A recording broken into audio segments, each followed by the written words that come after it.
I decided to actually straddle to $300 in this hand. I think the graphics got it wrong, thinking I raised, but this is just a pure straddle and gamble. So action starts when Jeremy raises to $1,000. There's one caller in position and folds around to me. I look down at King 7 of clubs, and they're suited on the straddle. Let's just see a flop for $700 more. So I've got a big pot brewing here with my big straddle. The flop comes King 8-3 rainbow. Finally, got top pair and thinking I'll actually win a hand to end the stream. I check it over to Jeremy and he continues for 1,000. The other player folds and I have an easy decision to make. Nothing makes sense other than just a call for 1,000. We're off to see a turn, which is the 4 of diamonds. Don't think this changes a whole lot just yet, and I check once again, hoping to see Jeremy bet, or maybe check too because I have a weak top pair. Anyways, he decides to elect on a bet and sizes to 3,000.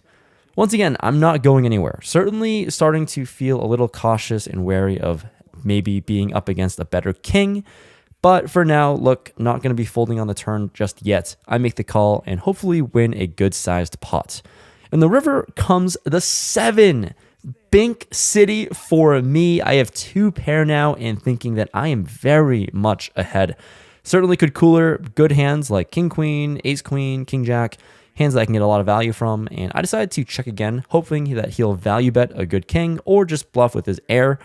And he does. He does one of those 2 options. He decides to fire out $8,850. A pretty chunky bet here on the river. And he's also playing with about 14,000 behind. And here, all I'm thinking is that I am going to scoop this pot up, go all in, hopefully get called by a worse king. And that's how the story's going to go, right? So I decide to go all in as I don't think I have any other decision to make.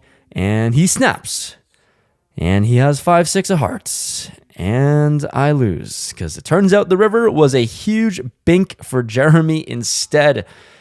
Binks the nut straight and ship a $55,000 pot to him to end the stream. This was quite the night full of pain. So been steamrolling over the table, and even better, I pick up pocket queens on the button. There are 2 players who limp, and I raise to $140. Small blind folds, but then the big blind, the guy who covers me, he now 3 bets to $440. Everyone folds to me, and I have about 15,000 in my stack now after chipping up big time, and certainly could 4-bet here. I think I should a lot of the time, but I've seen this player make some wild moves in the past, so I just decided to make the call. So we're going to a flop with a disguised strong hand. It comes Jack 5-4 rainbow. Here, he bets out $410 to start, and I have no decision other than just a call here. Really good spot for pocket queens, and I beat a lot of holdings. When the turn is the 3 of diamonds, he once again is not afraid and leads out for $1,200. And once again, I have an easy decision on just making the call. No need to raise and fold out his bluffs that he could easily have. For $1,200, I'm in there. Pot is building. When the river is the 7 of hearts, there's a 4-liner on the board. Any 6 makes a straight, but that shouldn't really be too relevant. So here, he is first to act and decides to do something ridiculous. Overbets the pot to $6,000, and I am in the blender. I think things over, and initially, obviously, this should just be an easy snap call, and that's what my instinct is telling me to do, but I decided to think things over, and the more I think, the more I actually want to fold. When you think about population tendencies in live poker, it's really hard to find players who are willing to bet all 3 streets as bluffs, especially overbetting as a bluff as well. So let's think about the hands that you could be 3-betting with and bluffing with, and it's only hands like Ace King or Ace 5. I say it out loud because that's it. Do I think he's going crazy with a pair, or do I think he's going crazy with 2 overcards? Either do not sound that reasonable, and he could easily have pocket jacks in this spot. I lose to kings, and I lose to aces. And the more I think, and the more I count out those combos, there are more combos that I lose to than I actually beat.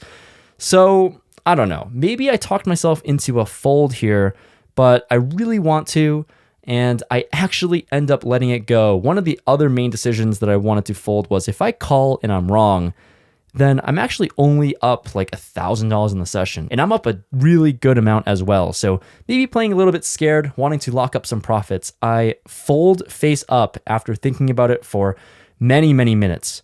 And ultimately, when I fold, he asks me if I want to see the cards for the vlog.